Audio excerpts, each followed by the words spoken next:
दोस्तों, स्क्रीन पर ये तस्वीर आप बखूबी देख रहे हैं। ये तस्वीर है हिंदू हृदय सम्राट बिट्टू बजरंगी की।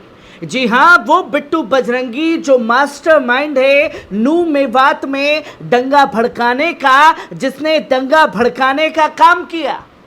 और ये वो हिंदू हृदय सम्राट है जिसने वीडियो बना करके ये साफ तौर पर उकसाने की कोशिश की और कहा कि भैया आ रहा हूं, हमारा अच्छे से स्वागत नहीं करोगे क्या। और जब नू मेवात के लोगों ने ऐसे लोगों को सबक सिखाया तो ऐसे हिंदू हृदय सम्राट चप्पल छोड़ करके भागने के लिए मजबूर हो गए थे। नू मेवात हिंसा की हर एक तस्वीर आप लोगों के जहन में ताज़ा होगी कि कैसे ऐसे शरारती तत्वों ने माहौल बिगाड़ने का काम किया। और अब ऐसे लोग जो हैं, सिर्फ और सिर्फ जिन्हें ना लेना देना है हिंदू से, जिन्हें ना लेना देना है समाज से, उन्हें सिर्फ लेना देना है आपस में लड़ा करके सत्ता की मलाई चाटने से। क्योंकि हरियाणा में चुनाव का दौर चल रहा है और जब हरियाणा में चुनाव का दौर चल रहा है तो ऐसे लोग भी चुनावी मैदान में वोट मांगने के लिए आपके दर पर पहुंचने वाले हैं, जिसकी तस्वीर लोगों के सामने है। हर एक चीज आपके साथ साझा करूंगा, पर उससे पहले एक अपील कि आप पल पल न्यूज को सब्सक्राइब कीजिए, बेल आइकॉन दबाइए। सच्ची पत्रकारिता को अगर बचाना चाहते हैं तो चैनल को ज्वाइन कीजिए, क्योंकि हम आपसे चैनल चलाने के नाम पर फितरा जकात का पैसा नहीं मांग रहे, गरीबों का हक मारने के लिए नहीं कह रहे। हम सिर्फ आपसे इतना कह रहे हैं कि साहब आप ज़्यादा से ज़्यादा चैनल को ज्वाइन कीजिए, वीडियो को ज़्यादा से ज़्यादा शेयर कीजिए, कमेंट कीजिए और लाइक कीजिए। जो कि आप साफ तौर पर स्क्रीन पर देख रहे हैं बिट्टू बजरंगी। वो बिट्टू बजरंगी अब हरियाणा विधानसभा चुनाव 2024 के तमाम सियासी पार्टियों और उम्मीदवारों के बीच खलबली मची हुई है। उम्मीदवार अपनी जीत सुनिश्चित करने के लिए कैंपेन में जुटे हुए हैं। इस बीच नू विधानसभा से खबर आई है कि नू हिंसा का मुख्य आरोपी बिट्टू बजरंगी ने भी चुनावी मैदान में ताल ठोक दी है।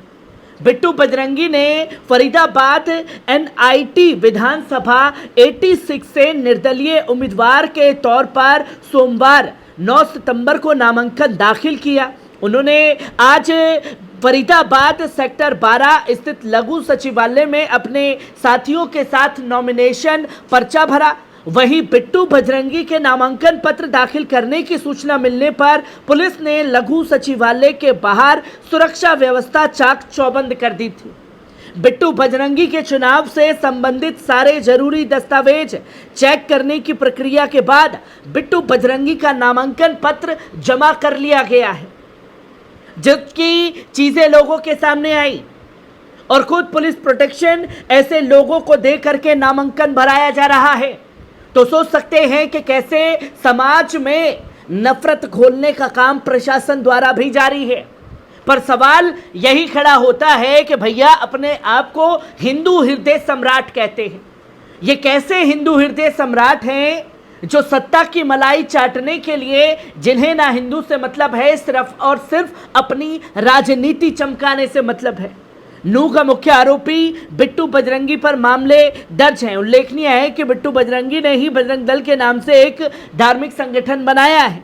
हरियाणा समेत कई राज्यों में काम करता है। संगठन हमेशा अपने कामों को लेकर धार्मिक विवादों में बना रहता है। खासकर इस संगठन का मुख्य उद्देश्य मुस्लिम समुदाय के लोगों को लगातार टारगेट करना है। इस बीच इसी साल जुलाई महीने में इसके खिलाफ फरीदाबाद में 3 दिनों में 3 केस दर्ज हुए थे। इसके अलावा पिछले साल 31 जुलाई को बिट्टू बजरंगी अगुवाई में नू में ब्रिज मंडल यात्रा निकाली थी। इस दौरान 2 समुदायों में हिंसक झड़पें भी हुई। और इसी के साथ साथ नू दंगे के मुख्य आरोपी बिट्टू बजरंगी के चुनाव लड़ने को लेकर नू से मौजूदा चौधरी आफ्ताब अहमद ने कहा कि यह भाजपा की सियासत का ही हिस्सा है। भाई को भाई से लड़वाकर आपसी भाईचारा खत्म करवाना चाहती है। मुझे नहीं लगता कि इससे कोई फर्क पड़ेगा। इस देश में रहने वाले हर आदमी को चुनाव लड़ने का पूरा अधिकार है, पर क्या नफरत फैला करके भारतीय जनता पार्टी ऐसी राजनीति को चमकाना चाहती है? क्योंकि जो हिंदू हृदय सम्राट है वो अपनी सत्ता की मलाई चाटने के लिए चुनावी मैदान में उतर रहा है। ये चर्चा का केंद्र लगातार बना हुआ है।